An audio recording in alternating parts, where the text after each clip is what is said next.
खबरी अब आपके भोगांव में खुल गया है the King Heaven OYO hotel. Full AC कमरे, ठहरने की उचित व्यवस्था, ब्रेकफास्ट, डिनर एवं लॉन्ड्री की बेहतरीन व्यवस्था, बर्थडे पार्टी, सालगिरह, पर्सनल पार्टी, मीटिंग हॉल की उचित व्यवस्था। पता याद रखें, भोगांव विवर GT रोड, भोगांव, मैनपुरी।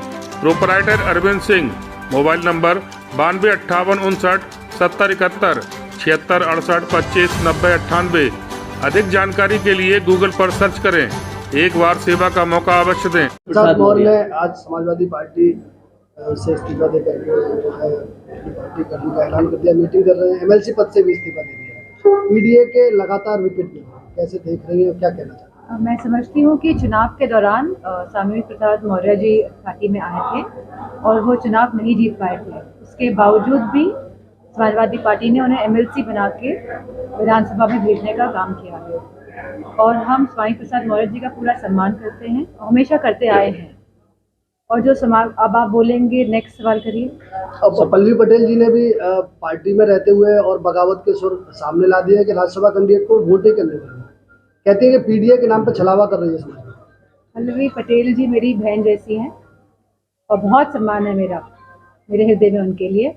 और समाजवादी पार्टी के सिंबल से पल्लवी पटेल जी लड़ी थी और जीती थी। हम चाहते थे कि पल्लवी पटेल की जो माता जी हैं वो भी समाजवादी पार्टी से जीते और वो भी सदन तक पहुंचे, विधानसभा।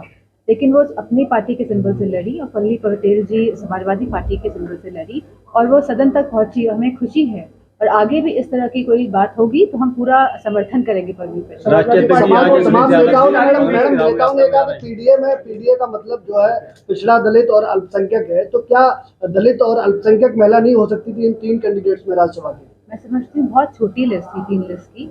और आपने अब जो कल लिस्ट जारी हुई है, आप उस लिस्ट की बात नहीं कर रहे हैं। जो लोकसभा की लिस्ट जारी हुई, आप उसकी बात करिए। आप कहाँ छोटी छोटी बातें करते हैं? समाजवादी पार्टी ने हमेशा नेताजी के समय से PDA की बात करी है, PDA के लोगों को आगे लेके आए हैं। और समाजवादी पार्टी की जो विचारधारा है वो यह नहीं है कि PDA तक ही सीमित है। हम अगड़ों को भी साथ लेके चले हैं, गरीबों को भी, और जो भी शोषित वर्ग है उन सबको लेके आगे चलते आए हैं, पीछे भी और चलते रहेंगे। कांग्रेस से गठबंधन होने की लगातार वरिष्ठ नेता बात कर रहे हैं और अगर गठबंधन होता है तो आप सबको क्या यात्रा में शामिल होने वाले राष्ट्रीय? मैं तो मैनपुरी में हूँ क्योंकि ये क्षेत्र मेरा है और मुझे नहीं पता कि क्या डिसीजन हो रहा है लखनऊ में। आपके चुनाव की तैयारी कैसे चल रही है? 24 में आप भी कैंडिडेट हैं यहाँ से, आप क्या इस बार मैनपुरी के समस्त लोग जो हैं उन्होंने भरपूर प्यार दिया है, सम्मान दिया है। और मैं समझती हूँ जिस तरह पिछली बार लोकसभा सीट मैनपुरी ने समाजवादी की तो विचारधारा का समर्थन किया था, आने वाले समय में आप देखेंगे कि पिछले वोटों से भी बढ़ चढ़ के इस बार हम जीतेंगे। समाजवादी पार्टी की दूसरी लिस्ट जारी होगी प्रत्याशी की, लेकिन चर्चा का इस बार मुझे भी नाम नहीं है। वो समाजवादी पार्टी का मामला है, जल्दी आपको पता चल जाएगा कौन कहाँ से लड़ा। किसान आंदोलन में राकेश टिकैत भी टूट गए हैं, बता रहे हैं कि पहले से भी बड़ा आंदोलन होगा। विपक्षी यानी सत्ता पक्ष के लोग ये कह रहे हैं कि आप लोगों का षड्यंत्र के तहत ये किया जा रहा है।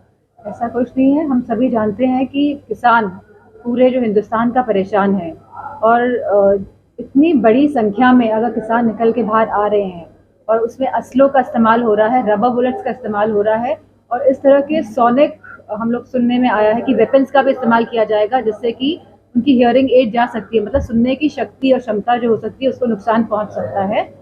मीडिया वालों को मैं देखा है कि वो बुलेट प्रूफ जैकेट्स, टोपी लगा के, हेलमेट्स लगा के वहाँ पहुंचे, लेकिन हमारा जो किसान है जो सरहदों में बैठा हुआ है दिल्ली के, वो बिना किसी इस तरह के यंत्र पहने बैठा हुआ लगातार घायल हो रहा है। तो मेरा मानना है कि सरकार को उनकी बात सुननी चाहिए। 2000 जब उत्तर प्रदेश के चुनाव हो रहे थे तब 3 कानून वापस लिए गए थे और यह सरकार ऐसी ही है, चुनाव के हिसाब से ही अपने फैसले करती आई है और करती रहेगी।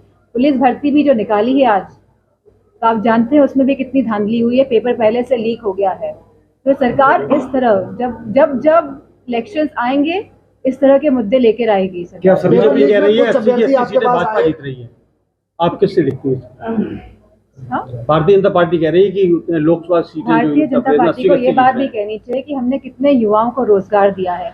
हम अग्निवीर की क्या व्यवस्था लेके आए हैं युवाओं के लिए, हम किसानों के लिए क्या कर रहे हैं, हम खाद इतनी महंगी क्यों कर रहे हैं, हम खाद में चोरी क्यों कर रहे हैं, हम मवेशियों जो आवारा पशु हैं उनका समाधान क्यों नहीं ढूंढ पा रहे। तो मैं समझती हूँ बीजेपी के लोगों को ये बात भी कहनी चाहिए, इस बात को नहीं कहना चाहिए कि 80 में से 80 आए। पुलिस अभ्यर्थी पुलिस परीक्षा हुई थी, उसको लेकर कल आपको ज्ञापन भी दिया जी हाँ, व्हाट्सएप में और टेलीग्राम में। तक आवाज ले जाने वाली नहीं, अब ये तो उत्तर प्रदेश की सरकार डिसाइड करेगी कि इसमें उसको एक कमेटी बना के इसकी जांच करानी चाहिए, क्योंकि ये अन्याय होगा हमारे युवाओं के साथ अगर पेपर लीक हुआ है उसके बावजूद भी इस तरह की भर्ती आगे बढ़ती है। का ऐलान किया है, कितना बड़ा नुकसान कर सकती है समाजवादी पार्टी को, क्योंकि अब पीडीए के तहत चुनाव में जा रहे हैं, उसमें दलित भी है और दलित की बसपा के बारे में मैं नहीं बोल सकती।